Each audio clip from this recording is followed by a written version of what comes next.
Hello, everyone. It's JusBam. What's happening, party people? My name is Khalil Ekulona. I am a host, media journalist, a hip hop artist. How did that? Because look, I know that being a battle rapper is very different than recording projects. You know, I think of the conversations that we were having back in the day. The really excellent battle rapper Cannabis. Right. People were anticipating his album, and I remember conversations. Some people saying that they felt, man, it didn't hit them the way they wanted because they're like, he's just so different as a battle rapper as he is when he's rapping and doing other things. Talk to me about that transition in your skill and craft. Did you find it hard to transition to start making albums and songs and projects? I didn't, but other people did. And you said something very valid. Being a great battle rapper made me unmarketable to labels because they are like, battle rappers can't make albums. You know, nobody wants to listen to you talk about people for 3.5 minutes. What are you saying? And I would come and be like, oh, no, I have a really good song. Yeah. And they'd be like, oh, nah, we want to see you battle somebody, you know? Gotcha. Or, and it took me a long time to break free of the battle rap circuit. Like, to get to do a show where I'm performing, you know, I could always battle, and I could travel all over the U.S. battling people, but I couldn't book a show because there was a reputation because of a lot of battle rappers can't transition to that. So I had to stop battling and say, no, I don't do this no more. I had to literally say, I'm retiring. This is it. I don't battle. You had to put and it out there. then put out my own album myself. Gotcha. And go, hey, listen, y'all, look, I got other skills. Talk to me about that first album. I named it Who I Am because that's what I wanted it to be. I wanted people to play it, and at the end of the last song, you had a real good sense of the type of person I was, the type of music I, you know, and I did that myself under my own independent label because I was just kind of tired of trying to fit the mold of what was popular then. It took me forever to put the album out, and by the time I released it, which was in like 2015, I had already put out albums for a bunch of other artists because I had my label for almost 10 years then. Put my city on, especially in D.C., that I was like, wait, how about you make an album and show people what you can do and then see how that goes? And then it transitioned to, oh, wow, you know what? This girl can make some music. She can actually rap. Yeah. But it took a real long time to break free from just being a battle rapper. Talk to me about your process when it comes to making songs. Because a lot of people think that, you know, I remember when I first got with my crew and learning how to do it, it's like, okay, cool, intro, everybody, you know, 3 16-bar verses and 8-bar choruses in between and outro, and that's it. And then you hear album after album and song after song after song, that's it. And then there's people who approach hip-hop where they're writing songs. You know, there's like a difference. There's like a standard arrangement and cadence for a hip hop song, and then there's like songs. You know, you think of everything from Stevie Wonder to the Beatles. They're writing songs. Hip hop songs, I feel like for a while didn't get the respect that the other forms of songwriting gets, unfortunately.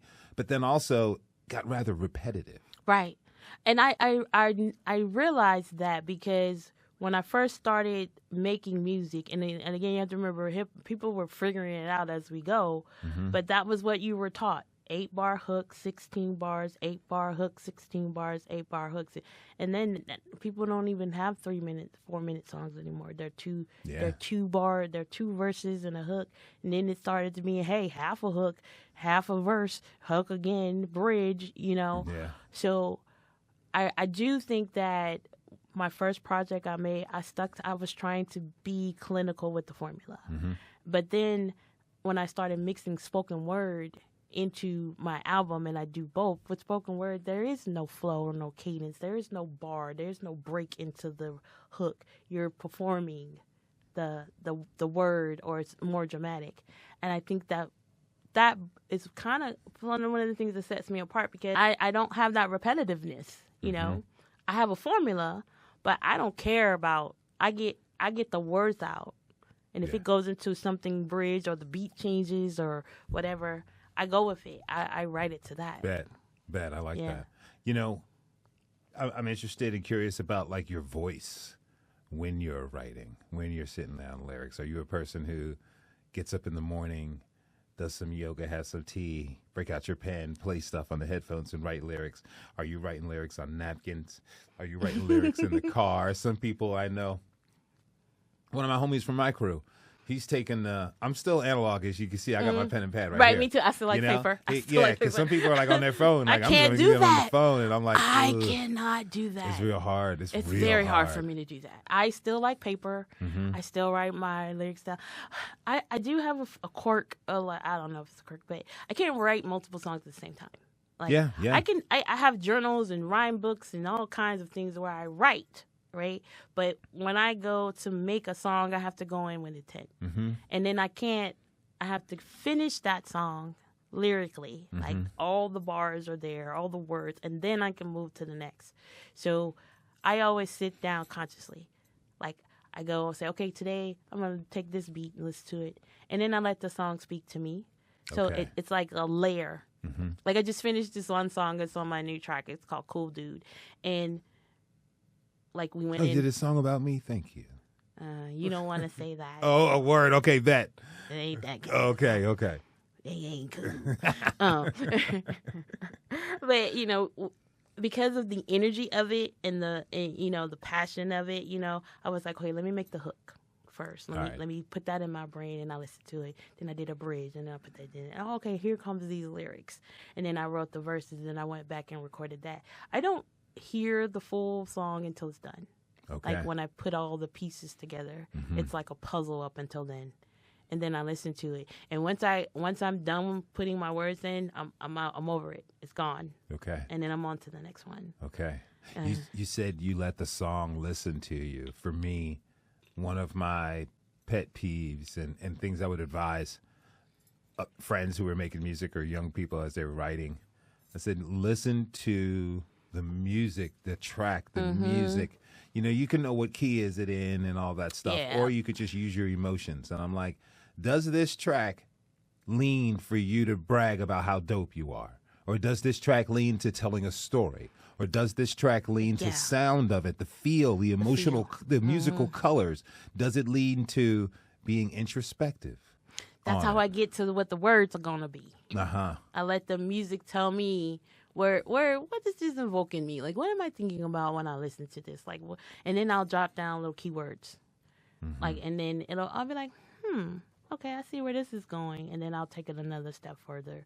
And then I go, like, if I'm, like, for instance, Cool Dude, I went and I put in the word Cool Dude. And how many ways can you say Cool Dude? How many different phrases of that could you say? What else is cool? What else? What does cool mean? What does do? I break it down that far because I am very conscientious of the words.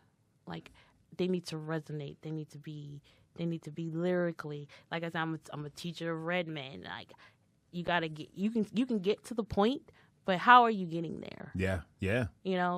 You can say it. I'm a fan of artists who don't use the N-word a bunch, who do show, I have an extensive vocabulary. Yeah. They get there, and particularly artists who don't curse a bunch either. I've never cursed a bunch. I've never cursed a bunch. Every once in a while, if it fits, okay. it makes sense, but not a whole bunch. Personality-wise, yes, exactly. It fits what you're saying. Yeah. But I've always been like that. I sometimes Like Rakim. Sometimes I think it hurt me because I don't curse a lot.